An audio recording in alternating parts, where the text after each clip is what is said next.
শুভ সকাল সবাইকে। কেমন আছো তোমরা সবাই? আশা করি সবাই ভালো আছো। আমি আছি মোটামুটি। তো যাই হোক, আজকে হচ্ছে রবিবার। রবিবার দিনের ব্লগটা তোমাদের সাথে আমি শেয়ার করছি। তো কিছুদিন আবার দুদিন ব্লগ দিলাম না, তোমাদের যে সেটাতে জানোই, সেটা ব্যস্ততার জন্য। আর কারণ ছিল যে এদিকে এক্সাম চলছে ম্যামের, এদিকে আমি ব্লগ দিতে পারছি না, ওকে পড়ানো নিয়ে হচ্ছে সমস্যা হচ্ছে আর কি। আর আজকে শেষ হলো, আজকে সোমবার, আজকে শেষ হলো, আমি আজকে ভিডিও এডিট করে দিচ্ছি। তো দেখি কালকে থেকে আশা করি রেগুলার ট্রাই করব কিছু ব্লগ। তোমাদেরকে বলেছিলাম আমি শপিং শেয়ার করবো আমার পুজোর, কিন্তু সেটা শেয়ার করা হলো না, কারণ বললাম না বেশি পড়া নিয়ে ব্যস্ত, সেই জন্য। আর সত্যি কিন্তু একদম ভালো লাগছে না, আমার মাথা কাজ করছে না, মানে কি করবো আর কি বলবো বললো। তো যাই হোক, তো আমার ডেইলির ব্লগ আমি শুরু করে দিলাম। সকালবেলা উঠে ভাবছিলাম যে করবো কিনা না, দেখি অল্প অল্প অল্প অল্প ক্লিপ নেওয়া ছিল, ওইটাও দেবো কিনা না ভাবছিলাম। তারপরে ভাবলাম যে না, দিয়ে দিই, আজকে না হয় সোমবার, 30 তারিখের ব্লগটা দিয়ে দিই। ও সরি সরি, 29 তারিখের ব্লগটা 30 তারিখে দিয়ে দিই, এবার 30 তারিখ থেকে আবার শুরু করে এরকম ভেবে আর কি। তো ওইভাবে আমি করে নিলাম, যে কি ব্লগটা শুরু করলাম আর কি। তারপরে দিকে সকালে আজকে ছিল রবিবার, সকালবেলা কাবুলি চানা করা হয়েছে আর লুচি করা হয়েছে, যেটা সকাল মানে আমরা এভরি সানডেই করা হয়, রুটি বা কাবুলি চানা বা ম্যাগি বা চা, ওইসব তো কিছু আমাদের রবিবার দিন হলে মানে খাওয়া হয় আর কি। তো এই জন্য আমি খাওয়া দাওয়া করে সকালবেলা কাবুলি চানা করেছি, পুরি করেছি, খাওয়া দাওয়া করে ঘরে কাজও করে নিলাম। ভিডিও করে নিয়ে, যেহেতু মাঝখানে মাঝখানে পড়ছে, মানে ডিস্টার্ব করতে চাইনি আর কি আমি। তো ভাবলাম যে না, ভিডিও করব না আজকে, আর থাক, কালকে থেকে না হয় করবোই বলে আর ভিডিও করিনি। তারপরে গেলাম স্নানে, স্নান থেকে আসলাম, স্নান থেকে এসে বাস এই আর কি, স্নান টান করলাম, খাওয়া দাওয়া করবো। রান্না বান্না সেরকম হয় নাই, শুধু ইয়ে করেছি যে কি, সকালবেলা যে ভাত করেছি, সকালবেলা যে ইয়ে ছিল চানা তরকারি, সেটাই ভাবছি। আমার তো চানা দিয়ে ভাত খেতে এমনি ভালো লাগে, তো ভাবলাম যে সেই চানা দিয়ে না হয় ভাতটা খেয়ে নেবো আর কি, রয়েছে যখন আর কি করবো। আর আমার এমনিতেও কাবুলি চানা দিয়ে ভাত খেতে ভালোই লাগে। তাহলে এখন রান্না কি করবো এই ভাবলে আর রান্না করলাম না। স্নান করে আসলাম, বেলাও অনেকটা হয়ে গেছে, আজকে স্নান করতে করতে অনেকটা লেট হয়েছে। কাপড় কাচলাম, এই আর কি। আর ওর পড়া নিয়ে অনেক অনেক ডিস্টারবেন্স হয়ে যাচ্ছে, আমি আমার মাথা কাজ করছে না, ঠিক মতো পড়ে না, কি হবে মানে কিছু বুঝতে পারি না আর কি। তো যাই হোক, আমার শরীরটা বেশ ভালো না, কিরকম যেন লাগছে। আমি যে ভিডিওটা এডিটিং করছি, আমার শরীরটা কিন্তু ভালো লাগছে না। আর টাইম নাই, উপর থেকে টাইম নাই, টাইমের মধ্যে এরকম করে কি আর ভিডিও করা যায়? চ্যানেলটা খুলেছি, এখন খুলে যখন আমি মনে হয় মানে মনে হচ্ছে যে বিপদে পড়ে গেছি আর কি।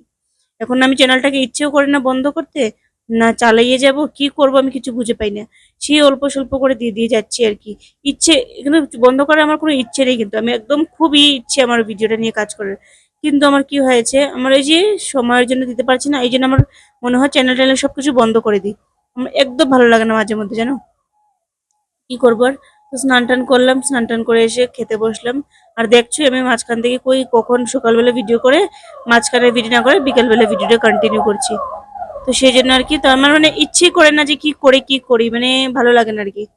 তারপরে থেকে বাটিতে নিয়ে অল্প ভাত খেলাম, যেহেতু সকালবেলা পুরি খেয়েছি, পুরি খেলে সেরকম ভাবে খেতে ইচ্ছে করে না আমার, তো খেয়ে দেওয়া করলাম। আর আজকের একটা মজার ব্যাপার কি জানো, আজকে না পাম্মি চা বানিয়েছে। যেহেতু আমি আজকে বিকালবেলা কাপড় চোপড় দিয়ে বেলা, এখন ঠান্ডার দিন এসে গেছে, তো আমার ঠান্ডার দিনে অনেক প্রবলেম হয়। তো যাই হোক, স্নান কাপড় চোপড় কেচে স্নান টান করে শুয়েছিলাম, ওর পড়া নিচ্ছিল, ম্যাম পড়ছিল, কালকের এক্সাম পড়ছিল। তারপরে দিকে বসে রয়েছে, মা এসেছেন। পাম্মিকে বললাম, পাম্মি তুমি অল্প চা বসাও না, তো ও বলছে দাও, আমাকে বলে বলে দাও। তো বললাম থাক না, বাচ্চার মানুষ শিখে নেবে, কি আছে, চা বানানো শিখলে আর কি আছে, বানাক দেখে দেখে, মানে বলে বলে দিচ্ছি, কি করবো। তো আমরা বললাম এরকম এরকম করে করো, আদা দিয়ে চাতে জল দিয়ে আদা কুড়িয়ে দিও, তাহলে টেস্ট হবে চা। বলছে ঠিক আছে। বললাম 4 জন মানুষ, 4 কাপ চিনি, 4 চামচ চিনি দিও। আর চা পাতা কিন্তু কম দেবে বলেছিলাম ওকে, যে কারণ চা পাতা যে ওদিন আমি এনেছিলাম খোলাটা, ওটা কিন্তু খুব ভালো কোয়ালিটির চা পাতা, দার্জিলিং আর আসাম টি মিক্স, ওটার মধ্যে খুব ভালো চা পাতা। তো বললো ঠিক আছে। তো বললাম 4 চামচের বেশি চিনি দিও না, যেহেতু বেশি মিষ্টি হয়ে যাবে, আর বেশি কমও হলেও ভালো লাগবে না আর কি। এই বললে ওকে বললাম যে ঠিক, ও বললো কি ঠিক আছে। তো ও গেল বানাতে। তো যাই হোক, চিনি তো ঠিকঠাক দিলে, সবকিছু ঠিকঠাক দিল, কিন্তু তোমাদেরকে বাকিটা দেখায়, ও চা পাতাটা কয়টা, যেমন আমি বলছি অর্ধেক চামচ দিতে, মানে অর্ধেক চামচ দিলে চাটা খুবই ভালো হয়, মানে বেশি কড়াও হয় না, বেশি লাইট হয় না, ঠিকঠাক। আর ও করেছে কি তোমাদেরকে আমি দেখাই। আমি তো বলতে পারিনি, ওকে বলেছি যে আধা চামচ দিতে, ও ক চামচ দিতে তোমরা নিজেই দেখো, ও ক চামচ চা মানে চিনি দিয়েছে, চা পাতা দিয়েছে আর কি। দাঁড়াও তোমাদের দেখাই, তোমরা দেখো ভিডিওটা। এদিকে দিল কত, 1 চামচ, বলছিলাম তুমি অর্ধেক বলতে, 2 চামচ, তারপরে দিয়ে প্রায় 3 চামচ থেকে অল্প কম। ওকে বলছি আমি অর্ধেক, ও 3 চামচের মতো দিয়েছে, মানে 2 চামচ এক্সট্রা দিয়েছে আর কি। ভাবো, এরকম যদি চা আমি খাই, যে 250 গ্রাম চা পাতা আনিয়েছি, সেটা মনে হয় সপ্তাহও যাবে না। আর সেটা যাওয়ার কথা তো দূরের কথা, কালো হয়ে গেছিল চা, যেহেতু দুধ দিয়েছিল বেশি, দুধের জন্য কাভার আপ হয়ে গেছিল। ওকে বলছে দিতে, ওর মনে নাই নাকি জেনে বলে দিল সেটা তো বুঝলাম না।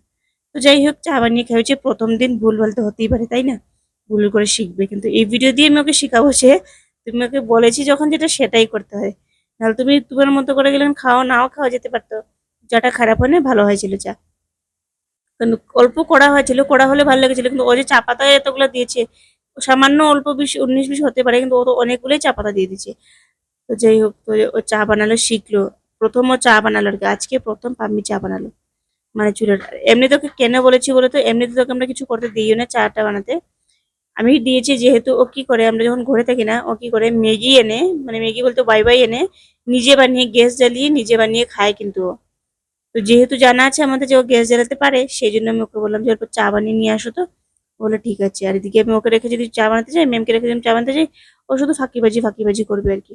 সেই জন্য পাম্মিকে বললাম, পাম্মি বলছে ঠিক আছে। চার কালারটাও কিন্তু ভালোই হয়েছে, যেহেতু চা পাতা বেশি দিয়েছে কালার তো ভালো হবেই। তারপরে মা এখানে নিয়ে এসেছিলেন লং, এই লং নিয়ে এসেছিলেন, আর নিয়ে এসেছেন কাটা নিমকি। এটাকে, এই যে কাটা নিমকি নিয়ে এসেছেন, এই দিয়ে চা খাবো আর কি। আর সত্যি বলতে আমি যে আমার শরীরটা না ভালো লাগছে, মেজাজ ভালো লাগছে না, শরীর ভালো লাগছে না, কিছু ভালো লাগছে না আমার। আমার কেন জানি একদম ভালো লাগছে না, কি যে করি। আর ভিডিওটা দেবো কিনা না, এডিট করেছিলাম যখন দেখি প্রপার কোনো ভিডিওই নেই, কি কি কিভাবে ভিডিও করা। তারপরে ভাবলাম দিব নি, কেউ বলেছি না দিয়ে দিই, কি করবো আর, ডেইলি ব্লগের কালকে থেকে না হয় সুন্দর করে ব্লগটা শুট করবো আর কি। এই বলে তোমাদের সাথে আমি ভিডিওটা শেয়ার করছি। তো চলো, এখন চাটা খাই, চাটা খেয়ে মা যাবেন রান্না করতে, রান্না করার কারণ সকালবেলা তো তোমাকে দেখালাম, সকালবেলার খাওয়া দিয়ে খেলাম, চানা তরকারি দিয়ে খেলাম। তো মা এসেছেন, মা এসে ডাল বসিয়েছেন। তো ডাল বসিয়েছে যখন, তাহলে মাকে বললাম মা এক কাজ করো, আলুর সাথে ডালের সাথে আলু সিদ্ধ দিয়ে দাও, কারণ ডালের সাথে আলু সিদ্ধ খেতে আমার খুবই ভালো লাগে। মানে ডালের সাথে আলু সিদ্ধ দিলে পরে ওই মাখাটা যে খেতে আলাদাই টেস্ট হয়। আর শুধু সিদ্ধ, জলের সিদ্ধ আর ডালের মধ্যে যে আলু ছুলে দিয়ে সিদ্ধ, দুটো দিয়ে ডাল দিয়ে খেতে কিন্তু খুবই ভালো লাগে। তো সেই জন্য মা এখানে এখন ডালটা ফোড়ন দিয়ে দেবেন। আলু দিয়ে দিচ্ছি।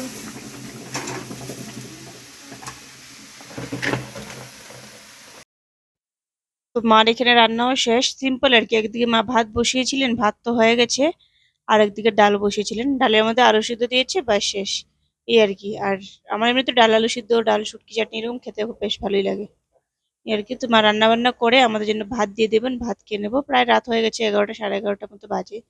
তো মা ভাত দিয়ে দিয়েছেন এখানে, এই যে ভাত দিয়ে দিয়েছে, আমরা খেতে বসে গেছি। আর আলু সিদ্ধ দিয়েছেন, ডালের সাথে আলুটা বার করে দিয়েছি নিজেরটা নিজে নিজে মেখে খাওয়ার জন্য।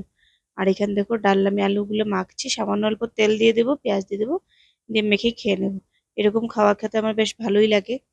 তো আমি আরেকদিন বানিয়েছিলাম এরকম, আলু শুধু আলু সিদ্ধ আর ডালের মধ্যে আলু সিদ্ধ দিয়ে, কিন্তু খেয়ে ট্রাই করে, যারা খাও নাই ট্রাই করে দেখতে পারো, খুবই টেস্টি লাগে। যেটা আলুর মধ্যে মানে ডালের মধ্যে আলু সিদ্ধ দিলে সেটা আলাদাই টেস্ট হয়। তো এখানে আমি আলু মাখছি, আর এখানে আমার ডাল এনে দিয়েছেন, এই আর কি। তো আজকের ব্লগটা এতটুকু ছিল, আর বেশি লম্বা করছি না। কেমন লাগলো প্লিজ তোমরা পাশে থেকে অল্প সাপোর্ট করো অল্প। ভিডিওটা ভালো লাগলে একটা লাইক করে যেও, আর অবশ্যই কমেন্ট করে যেও, চ্যানেল নতুন হতে হলে সাবস্ক্রাইব করে যেও। টাটা সবাইকে, গুড নাইট।